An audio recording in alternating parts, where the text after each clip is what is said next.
Good morning. If you have your Bibles, turn to 1 Corinthians 13, verse 8. While you're turning there, I just want to point out that today is supposed to be one of the warmer days that we've had, in the last few. It got kind of chilly again a couple of days ago, but today is supposed to get up in the 50s, and it's supposed to be, for the most part, sunny. So this is a great day to get out. The snow is really, really melting away. Get outside today at some point and enjoy some good sunshine. Get some exercise, and that'll help you feel better. Yeah, you got to take care of yourself. So take advantage of this day. This is going to be a gorgeous day, and yeah, get out in it, and it'll do you good to take a walk. If you're, if you've got anyone in your household there, that's able to walk. I know some people, maybe they might not be as mobile as others, but if you're able to take a walk together, that'd be a great thing to do. And by the way, that would fit nicely with this morning's lesson. Yeah, do some things outside. Just enjoy the warmth, and enjoy time together. This would be a great day to do that.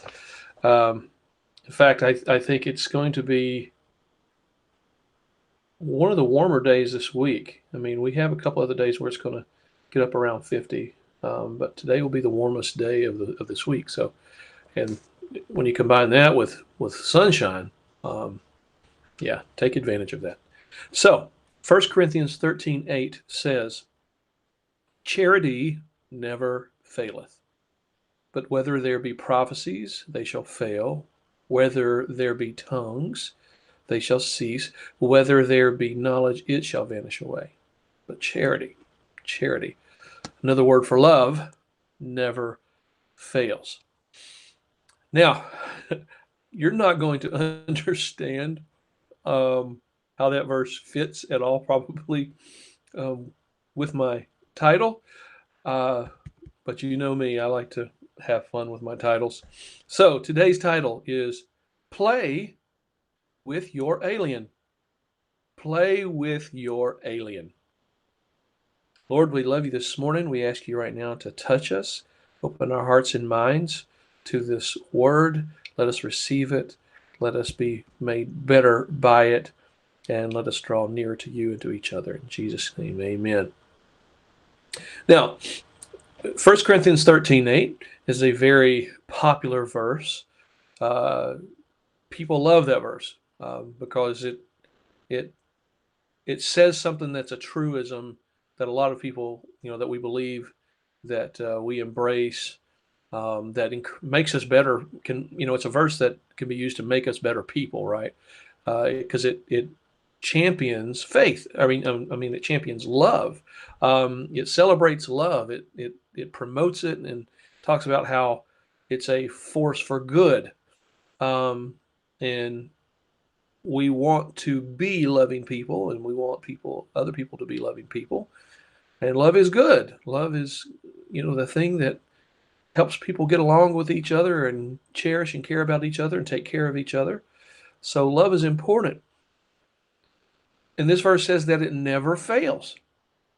So, that's a ringing endorsement if I ever heard one.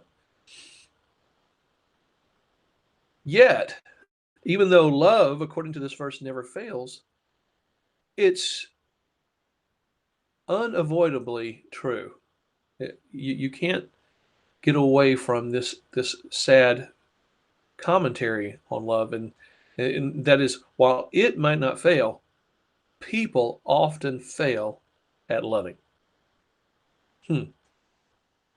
So how is it that love never fails, and yet people fail at loving? Why do people fail at loving? Well, we'll get to that in a little bit. But before we do, let's talk about some things that we often try whenever we face this reality. We know that love is the answer. We know that love will find a way. I'm just quoting all these famous lines about love, and yet we come face to face with the reality that we are not using love, or we're not loving, and we try to remedy that in a number of ways that just don't work. Um, to some degree, we're aware that, I mean, sure, there are sometimes we make decisions to love, and we carry those out. But on some level, we really know that if love is all duty, then it's probably not really love. Um, and that gets me to my first point of how you can't remedy a lack of love in your life or in others. Love can't be willed into existence. That doesn't mean sometimes it's not an act of will to stay in a relationship or to stay committed to a relationship, but that by itself is not going to make it true, not going to make love be there, right? Um, it won't work. Love won't work out of a sense of duty. If you're, one of the classic examples, the cornerstone relationships in society is that of marriage, and your spouse and the person that you devoted your whole life to. Um, and we do know that people often they stay married because they made a commitment, and that's grand, that's good, and I believe sometimes a sense of commitment is the one thing that keeps a marriage together, and later on it comes through whatever rocky patch it was going through, and people will love each other again. Sometimes that's not the case. Sometimes people stay committed to a marriage and they never find that love again. So a sense of duty won't make it happen. In other words, telling myself, well, that person is my family member. I'm supposed to love them. That person is my neighbor. I'm supposed to love them. That person is my parent. That person is my spouse. That person is my brother, my sister. I'm supposed to love them. That doesn't make it love. That's not going to make it happen. As much as you tell yourself that, it doesn't make it so. And I think if we really think about that statement, when we're saying that, there's the implicit suggestion I'm saying I'm supposed to, which means on some level I'm kind of aware that I don't. So you can't love just because it's your duty to do so. That's not how love works. Um, Love won't happen. This is still underneath that subcategory of it can't be willed into existence. It's not going to happen through the process of positive thinking. You're not going to love someone just because you say you do. I do love them. I do. Have you ever heard people say that? I do love my husband. I do love my mom. I do. And it's like who are they trying to convince? Are they trying to convince everyone else? Or they're really trying to convince themselves. Um, well, saying it so doesn't make it so. Even if saying it so and cobbling together a list of reasons why you know it's true, and building a case for it, that still doesn't make it so, right? We're good at building narratives and building cases for anything, and we lose sight of the fact that that doesn't make things true. That just convinces us that it's true. Um, so trying to talk yourself into believing you love someone doesn't mean you actually love them. And and if just acting as if it's true, similar to just saying that it's so, acting as if it's true doesn't mean that it actually is so either. Um, it's possible for someone to be in a relationship where they they're haven't been able to bring themselves to admit that it's broken, that they're not getting along, that if it's someone in their house or someone who lives in another state, they haven't spoken to them in forever, um, and yet they act as if They don't think about it, right? They just keep acting as if the relationship is there, that it's happening, that they're close, and that they care about me, I care about them. And pretending and acting doesn't make it so. And sometimes those people, the other party, will finally get tired of the non-relationship, carrying on as if the relationship is there, and they're not willing to go along with that pretend game. Um, and they'll say, "No, this is it. I can't do this anymore." And the other person who's been acting so and trying to convince themselves, all of a sudden it hits them like a like something out of the blue, and they're like, "What?" And they just fall to pieces. Meanwhile, they haven't really been in a real relationship for a long time. So love can't be willed into existence. It's not going to be duty. It's not going to be positive thinking and saying it, positive affirmation, and it's not going to be acting and pretending that makes it so. Here's another way that love won't happen. Love can't be guilted, shamed into existence. It won't be real because you're ashamed that it's not there. Just because you're aware that you don't have it and you feel bad about it, that's not going to make you love the person anymore. It may spur you to try to somehow remedy that, but unless you understand how love works and what love is, it's going to fail. In fact, I'd say shame and guilt is a bad, poor basis for a love relationship because it's shame and guilt is a destructive thing if it over time. It won't work just because someone else tells you you ought to. So it won't work just because you realize you don't and you feel bad about it. You look in the mirror and say, "Oh my goodness, I don't really hadn't really been spending time with them.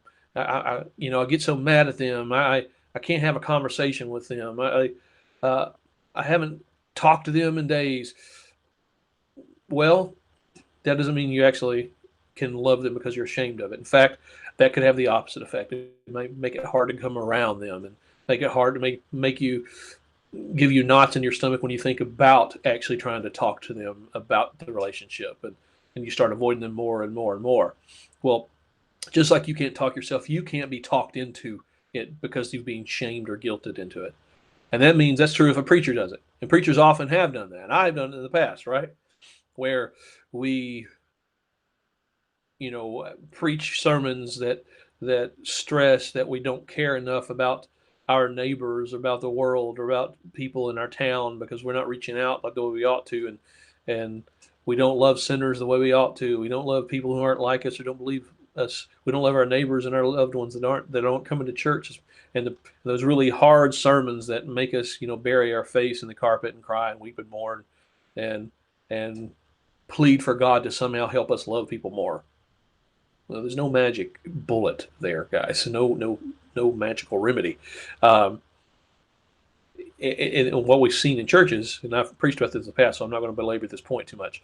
But we've seen there's this cycle where occasionally you'd have a missionary or the pastor or an evangelist, someone would get up and remind us we're supposed to be loving sinners, and we'd realize, oh my God, we're not loving sinners, and we'd feel bad and guilty for a while, and then slowly but surely that would wear off, and then we'd come back to it. So it was a cycle, and it wasn't working.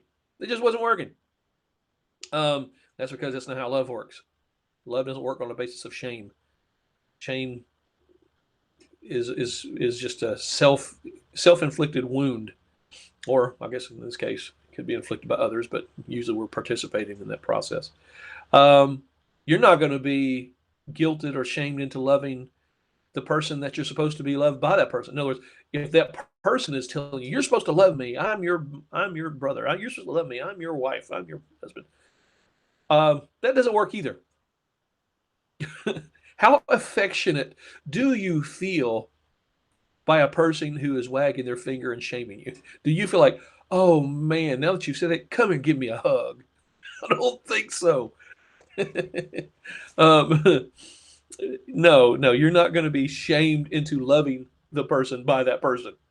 At that point, they really feel like someone who's antagonistic to you, and you're like, Yeah, get away from me. I don't want to have to look at you. Yeah, that's not going to work. And that closely ties in with the next set of points.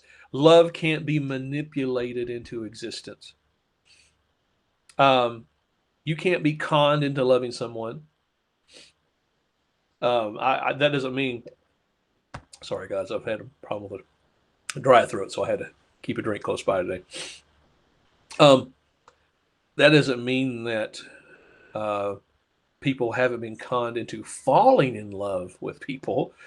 But that's a different process. We're not talking about falling in love. Falling in love is something entirely different. It's certain hormones in the body are released, and it induces almost a drug-like state in the mind. That's what infatuation is. But we're not talking about that. We're talking about love and relationship. It's funny when someone can fall in love with a person they have no relationship with at all. They don't even know at all, right? They have almost no commonality with. Um, Maybe they've been on a date or two, maybe they haven't, and they're falling in love. So we're not talking about that. People have been conned into that process, and unethical people have used that natural physiological process to take advantage of others by projecting a certain image and saying certain things, making them fall for them really hard and stringing them along, getting all they have, and then you know taking off with all the goods and the money and stuff. So we're not talking about that, but we're talking about regular relationships that are ongoing. That you're not going to be conned into that by that person. You're just going to resent them if they use tactics to make you act or pretend as if you love. And same if you're doing it to them. You can't be emotionally abused into loving someone, even if the emotional abuse forces you to act as if it's true. Fear, resentment, anger, bitterness, all those things are setting into that process. And you sure can't be physically abused into loving someone. And we know there's some irony there. How much love is really there if the person is abusing you? And the whole time you're trying to carry on the relationship, you're aware that they don't really love you, and then it becomes a twisted thing where that's being manipulative in reverse. It's like they're abusing you, and yet you're out loving them. Therefore, it's like there's some guilt on their mind now, and that leads to more abuse because they feel bad and they lash out, and then you keep loving and showing your commitment and acting as if there's something there, and for you on your side, shaming them. Yeah, it's a bad situation. And I don't mean just physical abuse, but physical abuse would be obviously one, but any type of coercive methodology, that's not love, and you're really not going to be able to truly love that person on a deep, affectionate, and connected level. That's real love. You may be committed to them, you may care about them,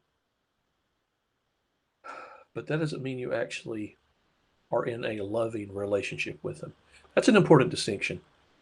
It is possible to care about someone without actually having a loving relationship with someone.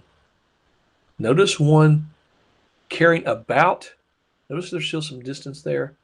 Notice that there's still a one-sidedness to it. So think about that phrase, caring about versus in a loving relationship with. There's a partnership in the second one. There's a one direction from one person to the other in the first. Caring about is not the same as being in a loving relationship. So ultimately, and I've been hinting at this the whole time, if we're going to remedy and fix that relationship and love people, it's going to be because we remember how love works and put that process into action. Work the system. So what is the system? And I'm not going to spend a whole lot of time on this because I have touched on it, a lot over the last, few years. But it goes back to Mark 12:29 and 31.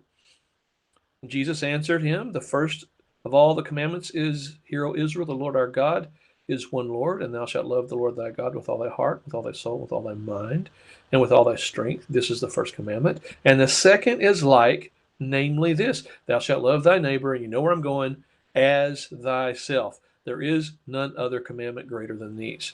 So real quickly, just a refresher, um, agape love, that ultimate love in the Bible, is in fact empathy. There are people who I've heard disagree with that statement, but I want you to know that real close, affectionate love is in fact empathy. Love your neighbor as yourself. So to love someone is to see them as like you, to see them as kin to you, see them as equal to you, see them as another version of you, see them as a part of you. So the refresher course is over. Now, so that's the process. That's how it works. It's about kinship and seeing a connection to the point where, with a marriage, the two are to become one, right? So to the point that you see them as so like you that you see them as an extension of you. All of a sudden, you've got a lot of affection for that person, right? Um, so if you find yourself having a hard time loving someone, it's because something has put some distance between you and them. You don't see them as like you. You don't see them as a part of you. You don't see them as similar in agreement or in relationship or whatever. You just see them as alien, as distance. And now we're getting to my title. You see them as other. You can't love them as yourself because you don't see them as yourself. You see them as someone else. You see them as an opponent. You see them as someone foreign. You see them as alien to you. And there are lots of things that cause that, lots of reasons um, that happens. It could be just over time. You quit spending time together. You develop so separate interests. You don't even know how to talk to the person anymore. Could be because you're so focused on things that you and they don't agree on, and every time you try to talk, there's this awkwardness where you can't connect because this thing that you the two of you can't get around or get over keeps that from happening. It's the focus. You can't see that person without seeing the thing about which you disagree. They're in a bad spot in that relationship now. If the two of you can't see each other without thinking about all the things that are wrong, that person has become an alien in your house or in your neighborhood or wherever in your family. So, what do you do? How in the world do you get to be friends with an alien? I mean, they are strange. Their skin is gray or green, usually. Uh, they have protrusions off the top of their head. Their eyes are unnaturally large. They just don't behave and look and work the way you do. How do you get to be friends with an alien? Well, you do things to make that alien less alien. You bridge the gap between you and them. Instead of focusing on their antennae, instead of focusing on their giant black eyes and their oddly shaped head, instead of focusing on everything you see that is so different, so out of sync with you and you-ness and who you are. Instead of focusing on those things, you begin to focus on the things that are in fact similar. Focus on the things you have in common. Focus on the memories you have. Focus on the shared interests. Focus on the shared relationships. And then also work at creating more commonalities. Do things together. Now, obviously, this requires you and the alien, being willing to, strengthen the relationship. And if you happen to be caught in a situation where only you are willing to work on it and they're not, well, I'm really sad for you because it takes two. There are things you can do from one side that could potentially create opportunities and an interest and rekindle some, affections and things, and get them willing to work at it. And that may be a route you can go. But ultimately, it takes two. That one-sided thing of trying to, you know, bless someone, love someone, do good things for them, express affection for them, um, that will only work for so long if they don't start reciprocating. And don't fall into the trap, because we've already pointed out this doesn't work. Don't fall into the trap of that becoming a manipulation to make them feel ashamed. If that starts happening, even if you don't mean it as manipulation, if they just start feeling guilty and ashamed and having a hard time looking at you and staying around you because you're pouring it out on them, well, that can be a bad sign too. Um, yeah, you might have to. I don't know.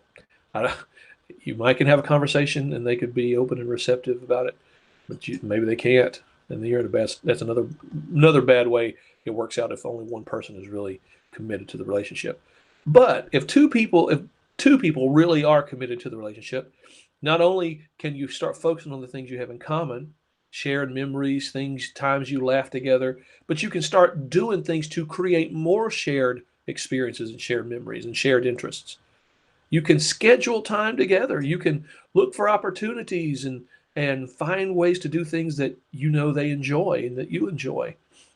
Um, that's what I was saying. If you're right now, this past week has really on the national level in the fight against this COVID-19 has been discouraging, because even though 2 weeks ago it felt like communities were really working and coming together, old fear and pain and worry have really set in, and they're bringing back some of the old, short-sighted, foolish partisanship and alienation between neighbors and people and and and United States citizens, and yeah, and and it makes it harder. If it was ever hard to really come together before, it's even harder now when we're forced to be physically secluded. So, um, and if you find yourself in a household, or in a close proximity to other people, and you just want to wall yourself off in one room, or you just want to spend long hours by yourself, and that that is unhealthy for you. It's unhealthy for them, and it's unhealthy for your relationship with them. And that's the reason I said today's a beautiful day. The sun is going to be shining. It's going to be warmer than it has been in days. Um, look at your loved one, or call your neighbor who lives next door that you hang out with some, and say, "Hey, what are you doing today? Let's get out. If you're not able to walk, get a lawn chair. Sit out together. Putter around the yard there. Do stuff outside together. Do something." Here we come to my title. If you're going to bridge the relationship divide, if you're going to, you know, kindle and kinship and the basis of empathy, the basis of agape love, if you're going to do that, you not only have to focus on things that you shared in the past, things that make you and they feel kinship in the past. You've got to start building new things together. You got to set aside some time to play with your alien, to walk with your alien, to sit with a cup of coffee and play cribbage or a board game with your alien. Go somewhere If you have to go to the store, I had to go to the store last night. Um, I had meant to go earlier in the day, and I wound up going a little over an hour before the store closed. And of course, we have our social distancing and standing out in line. Only so many people in the store. All of those things are in place right now. And I stood out there for a while. At first, the line was moving, and then about 3 or 4 people before I got to the door, it just stopped. And the people that were in there just weren't coming out.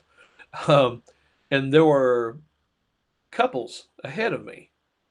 And the stipulation for going to the store is there can only be so many people in the store, not so many groups, so many people.